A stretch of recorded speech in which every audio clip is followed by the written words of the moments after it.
Your sister is a workhorse. But your brother, he's the one who'll carry this family's name somewhere." My father said it with a full glass of wine in his hand and pride in his eyes. Pride that had never once been directed at me. He said it at my brother's engagement party. The party I planned, catered, and paid for. I smiled at him across the table and said, quietly, "Then let him carry it alone." He laughed like it was a joke. "It wasn't. My name is Claire. I'm 32 years old. I'm a licensed civil engineer and a partner at a mid-sized infrastructure firm in Atlanta. I design bridges. Real ones. The kind that hold thousands of cars every single day, without anyone thinking twice about the person who made sure they wouldn't fall. That metaphor is not lost on me.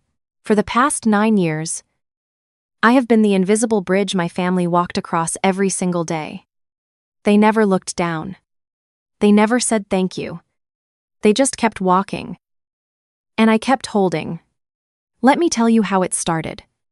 And, more importantly, let me tell you how it ended. My brother Jason is 30 years old. He has my mother's easy smile and my father's absolute certainty that the world owes him something magnificent. Growing up, Jason was the one who played varsity baseball. I've got a standing ovation at every school play. And somehow turned a C- average into a story about potential. My father coached his little league team. My father drove 4 hours to watch him pitch in a regional tournament. My father still has Jason's framed jersey on the wall of his home office. The home office I renovated and paid for 3 years ago. I, on the other hand, graduated valedictorian. Earned a full scholarship to Georgia Tech. Passed my PE exam on the first attempt.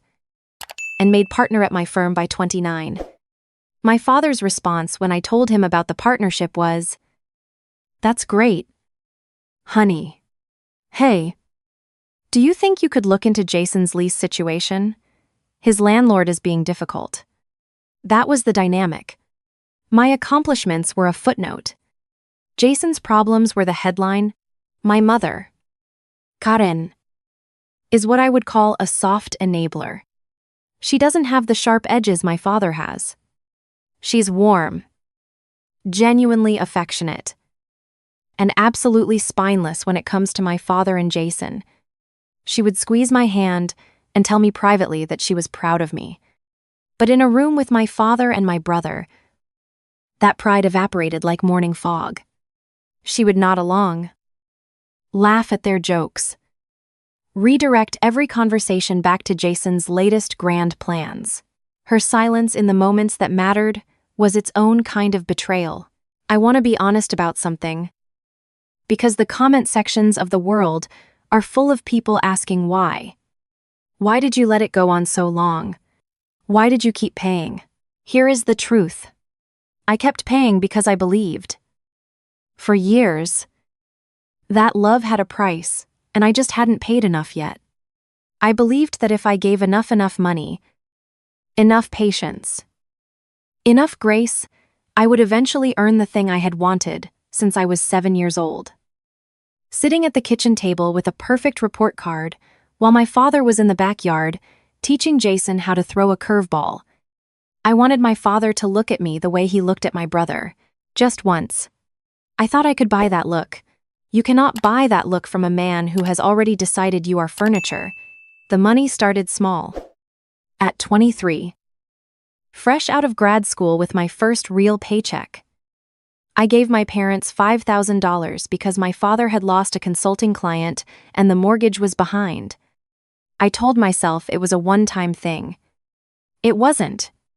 By 25, I was covering the mortgage entirely. I set up a direct transfer. It just came out every month. Automatics. Clean. Invisible.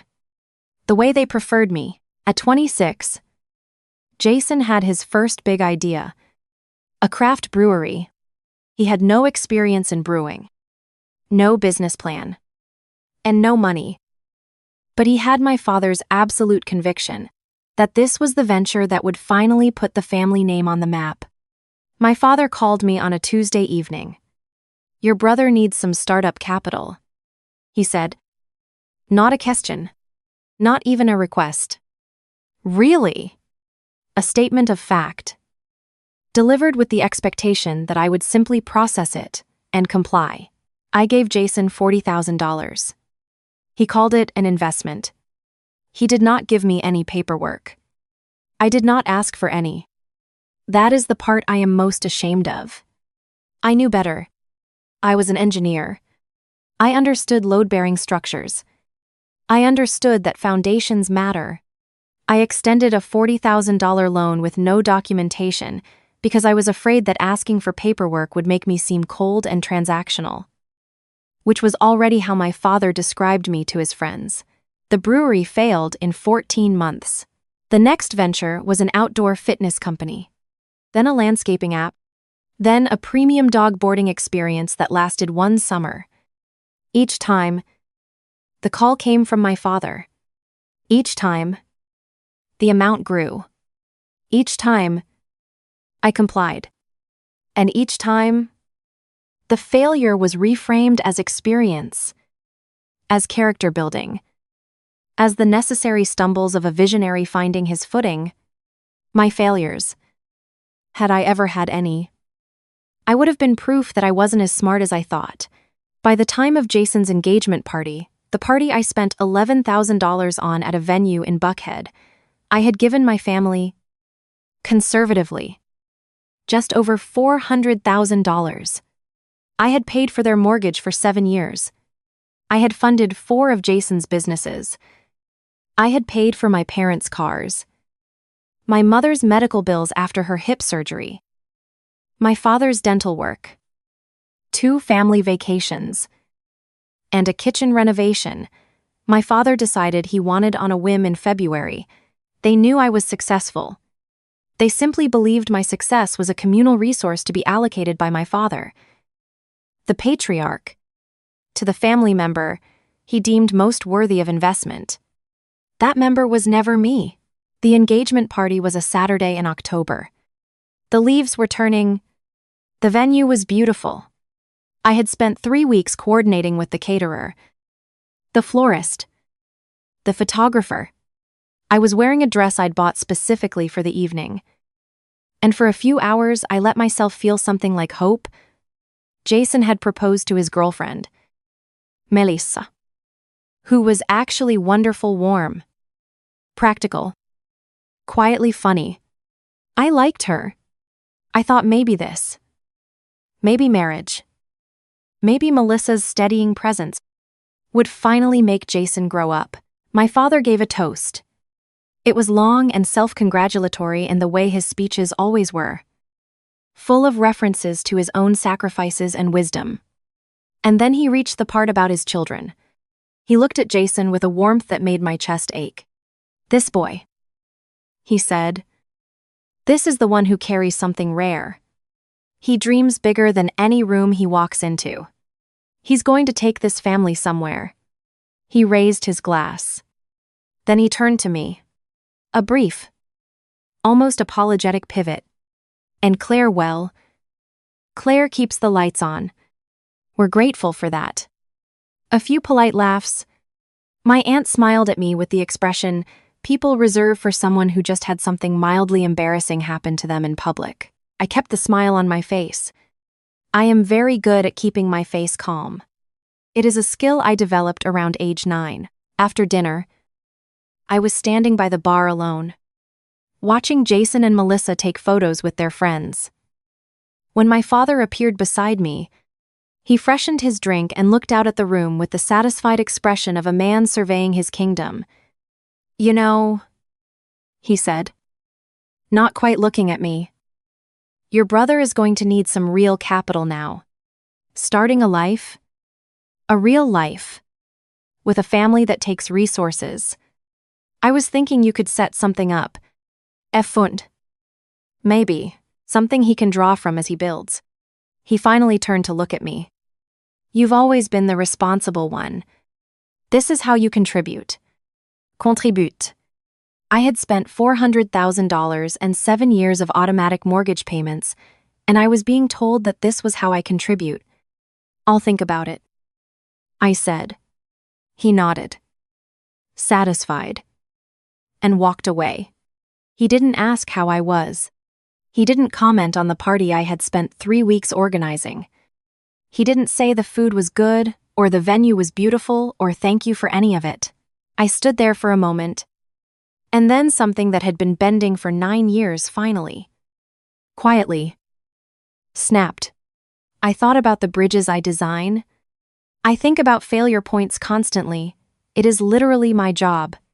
Every structure has a maximum load. Every material has a tolerance threshold. Apply enough pressure for long enough, and even the strongest steel will eventually give. The engineers who ignore that principle don't build bridges. They build disasters. I had ignored my own failure point for 9 years. I had kept adding weight and pretending the structure could hold it. I drove home that night in silence. I did not cry. I made a list. The first call I made Monday morning was to my attorney, a sharp woman named Diane, who had handled my business contracts for 4 years. "I need to make some changes." I told her. "To what?" "To everything involving my family." Diane was quiet for exactly 2 seconds. "Tell me the whole picture." I told her. The mortgage transfers, the business investments with no documentation, my name on 2 of Jason's LLC filings as a silent partner, something I had signed without reading carefully enough, which Diane noted with a professional neutrality that conveyed significant judgment. The amount in total. When I finished, the line was quiet for a moment. "Okay," she said. "Here's what we're working with." The first thing Diane did was pull up the property records on my parents' house. My name was not on the deed.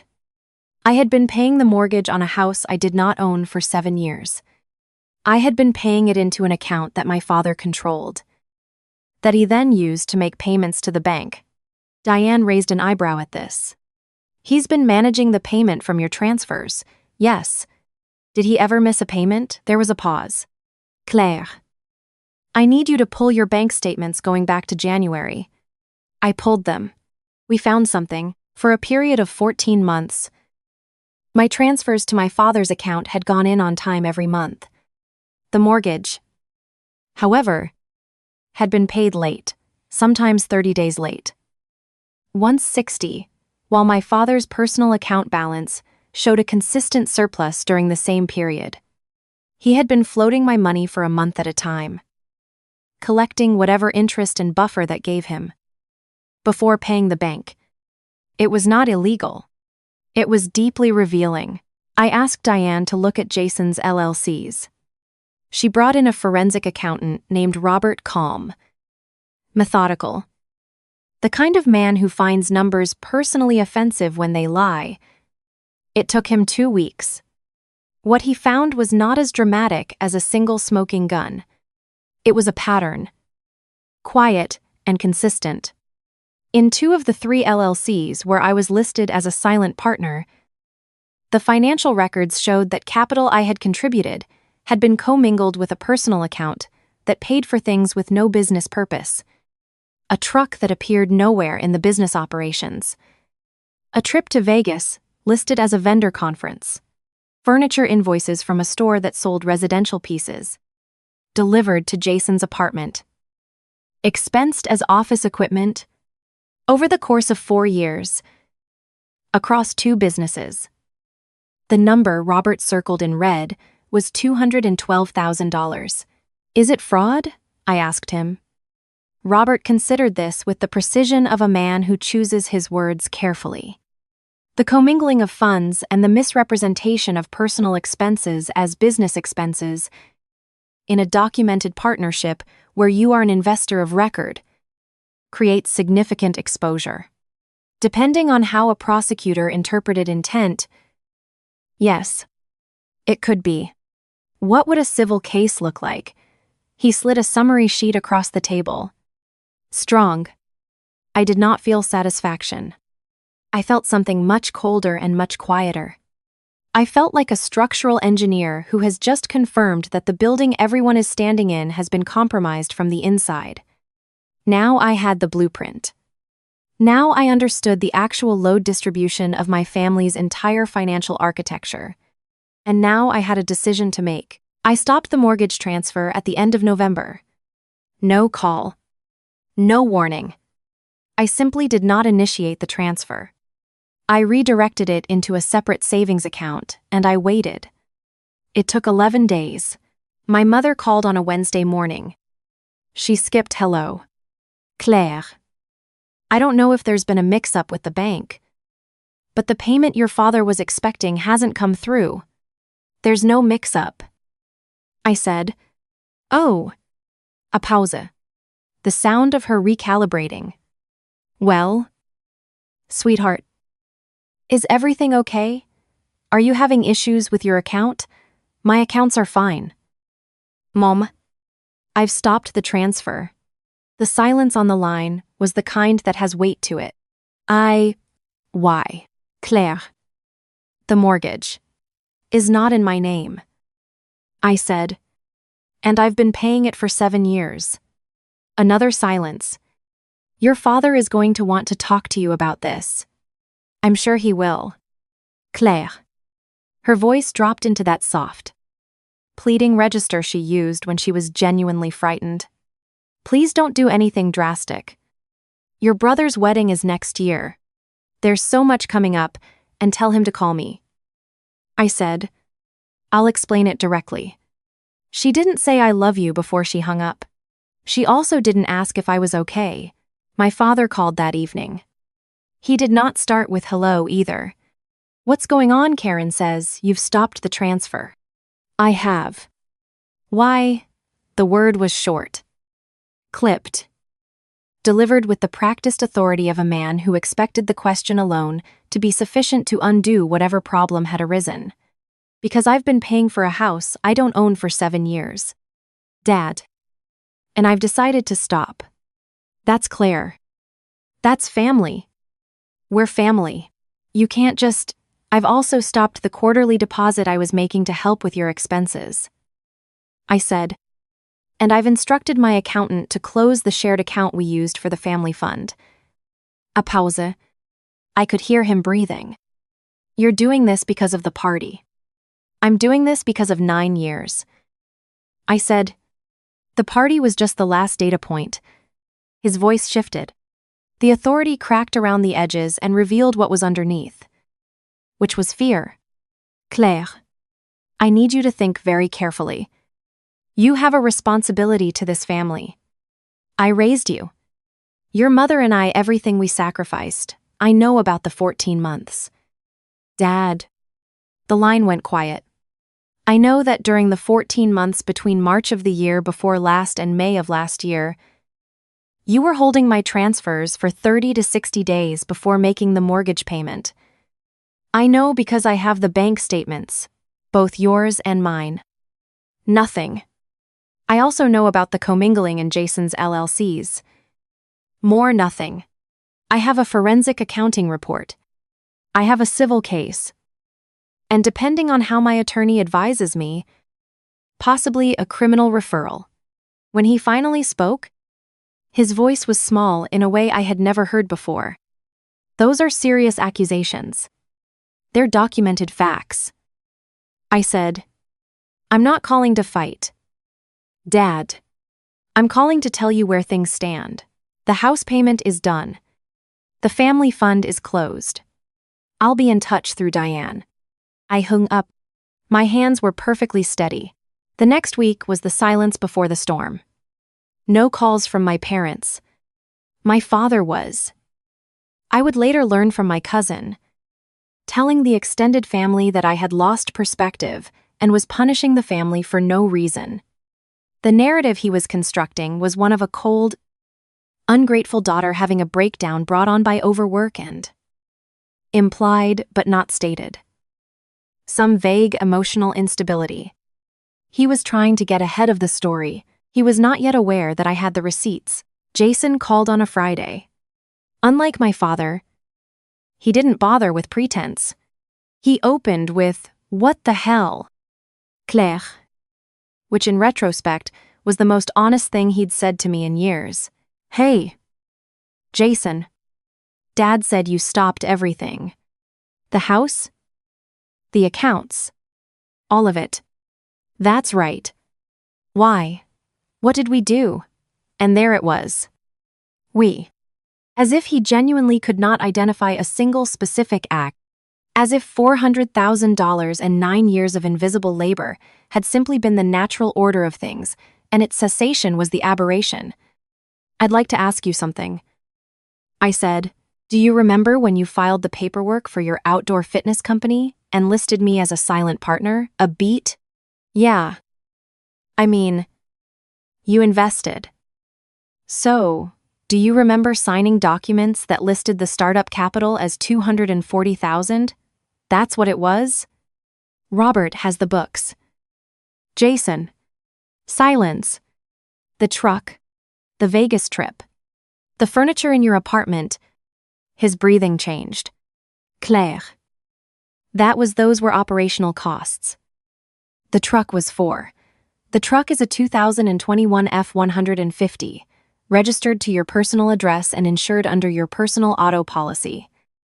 I said, Robert is very thorough. A long pause. What do you want? And there it was. Not I'm sorry. Not I can explain. What do you want? Because that was the language of our family. Transactionnel. Always. The only question was the direction of the transaction. I want you to go to dinner with me on Thursday. I said. Just the two of us. Bring Melissa if you want. He was quiet for a moment. Why, Melissa? Because she seems like the only person in this family who might actually understand what I'm about to say. We met at a quiet restaurant in Midtown. Jason arrived 5 minutes late. Which was early for him. Melissa was with him. She looked at me with clear eyes and no particular agenda. Which I appreciated. I ordered water. We made small talk for approximately 90 seconds, and then I opened my folder. I'm not going to press charges. I said. I placed Robert's summary on the table between us. I want you to understand that I could. I want you to look at that number and understand what it represents. Jason looked at the paper. The color left his face in increments. Melissa looked at it. Then at Jason. With an expression I recognized as the face of a woman who is learning something significant about the person she agreed to marry. I've spoken to my attorney. I said, what I'm offering you is this. I walk away. No lawsuit. No criminal referral. No involvement in your life going forward. Financial or otherwise. You are free to build whatever you want to build. With your own money, your own labor, your own name. Not mine. Jason looked up. His eyes were red. Claire, I'm not angry. I said. And I meant it. I'm not doing this to punish you.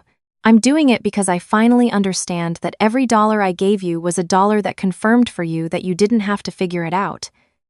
I was the safety net that made the fall risk-free. I wasn't helping you. I was keeping you from having to grow up. He opened his mouth. Closed it.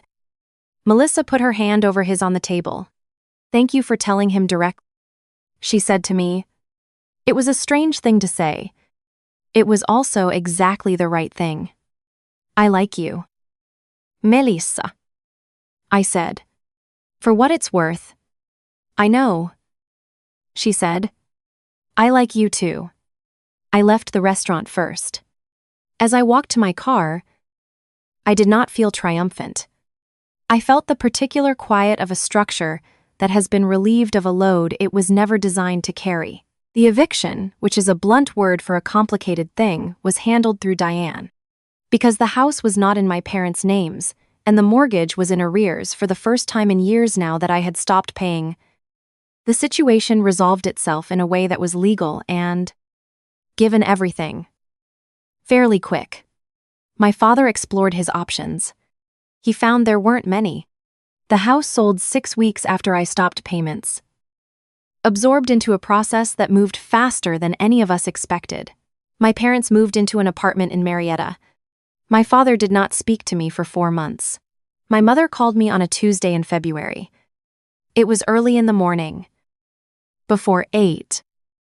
Which meant she had been up for a while. "I got a job," she said. "At a medical billing office. Part-time. 3 days a week." "That's good." "Mom, it's hard," she said. There was a pause. "Everything is hard." I didn't say anything. "I've been thinking," she said. "About how long you've been tired." I didn't notice. I should have noticed. I'm your mother, and I should have noticed. It wasn't an apology in any formal sense.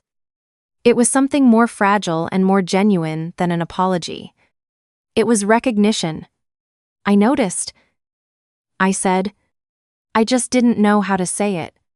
"I know," she said. "I know you didn't." We were quiet for a moment. "Are you okay?" she asked.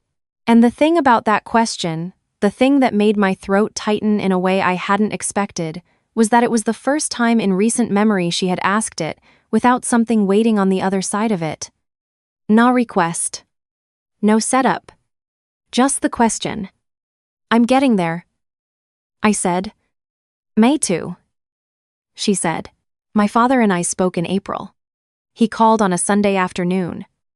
He was stiff and formal in the way of a man who has spent 63 years being the largest presence in every room he entered and is now reckoning with the fact that rooms exist without him. He said he had been reflecting. He did not use the word wrong. He did not say sorry. He said he understood that things had gotten out of balance and that he may not have given credit where it was due. For my father, that was a seismic admission. I didn't push for more. I understood the architecture of his pride well enough to know that this was the maximum load that Beam would currently bear. I told him I heard him. I told him I wasn't interested in war. I told him that if he wanted a relationship going forward, it would have to be built on something different. He said, stiffly, that he understood. I believe he's trying. I am not certain he fully knows how. Jason and Melissa got married that September. I was not in the wedding party. I was not asked to contribute financially. I attended. I sat near the back. I watched my brother stand at the altar with a look on his face that I had never seen before, genuinely nervous. Genuinely present. Melissa walked down the aisle, looking like a woman who knew exactly what she was doing. At the reception, Jason found me by the bar. He didn't have a speech prepared. He just stood next to me for a moment, and then said, "I got a job.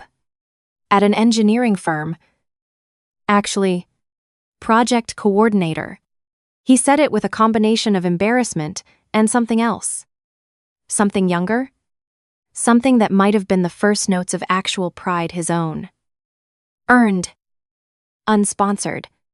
That's really good. Jason, I said. And I meant it. Melissa made me, he said. More or less.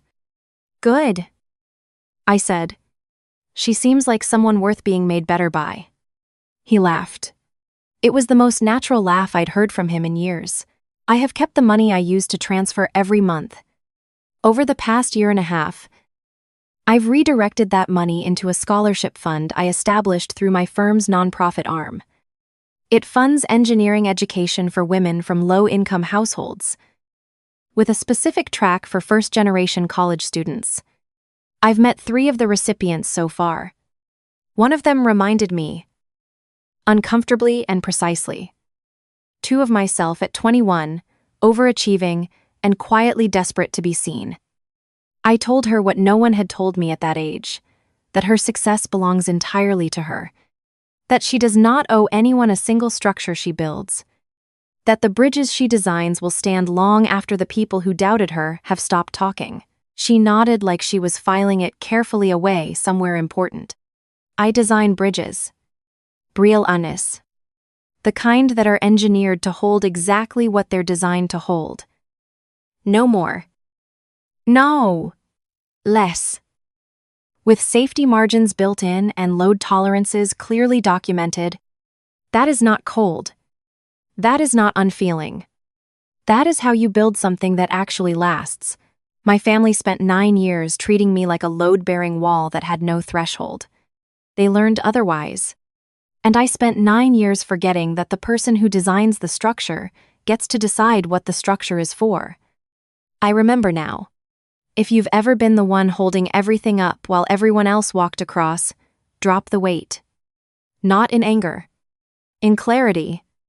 You are not the floor they stand on. You are the architect. And the blueprint is yours. Where in the world are you watching from today? Let us know in the comments. And if this story stayed with you, subscribe. There are more coming.